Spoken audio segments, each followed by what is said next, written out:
जय श्री हरि। एक व्यक्ति अपने गुरु के पास गया और बोला, गुरुदेव, दुख से छूटने का कोई उपाय बताइए। शिष्य ने थोड़े शब्दों में बहुत बड़ा प्रश्न किया था। दुखों की दुनिया में जीना, लेकिन उसी से मुक्ति का उपाय भी ढूंढना बहुत मुश्किल प्रश्न था।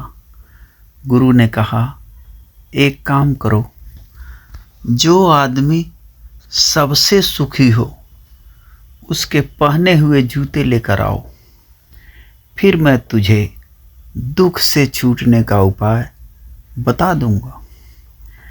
शिष्य चला गया। एक घर में जाके पूछा, भाई, तुम तो बहुत सुखी लगते हो, अपने जूते सिर्फ आज के लिए मुझे दे दो। उसने कहा, कमाल करते हो भाई, मेरा पड़ोसी इतना बदमाश है कि क्या कहूँ। ऐसी स्थिति में मैं सुखी कैसे रह सकता हूँ? मैं तो बहुत दुखी हूँ। वह दूसरे घर गया। दूसरा बोला, अब क्या कहूँ भाई, सुख की तो बात ही मत करो, मैं तो पत्नी की वजह से बहुत परेशान हूँ। ऐसी जिंदगी बिताने से तो अच्छा है कि कहीं जाकर साधु बन जाऊं। सुखी आदमी देखना चाहते हो तो किसी और घर जाओ।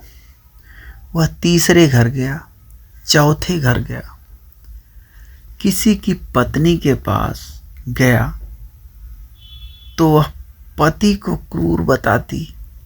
पति के पास गया तो पत्नी को दोषी कहता। पिता के पास गया तो पुत्र को बदमाश बताता। पुत्र के पास गया तो पिता की वजह से खुद को दुखी बताता। सैकड़ों हजारों घरों के चक्कर लगा आया। सुखी आदमी के जूते मिलना तो दूर, खुद के ही जूते घिस गए।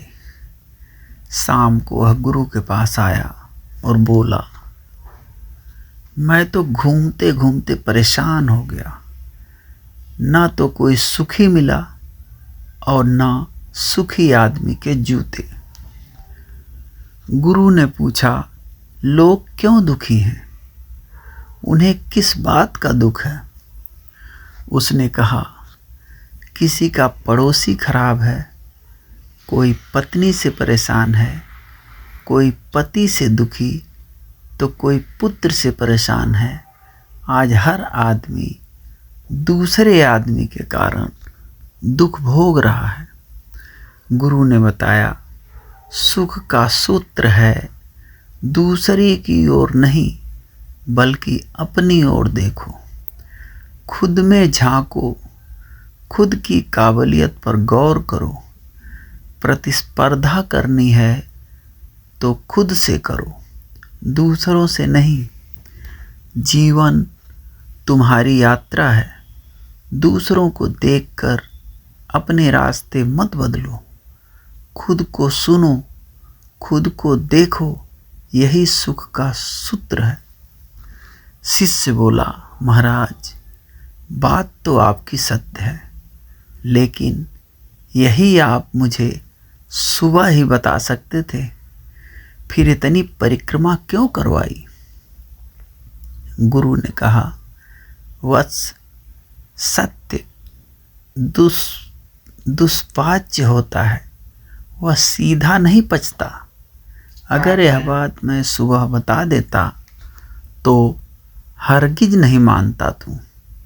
जब स्वयं अनुभव कर लिया, सबकी परिक्रमा कर ली, सबके चक्कर लगा लिए, तो बात समझ में आ गई।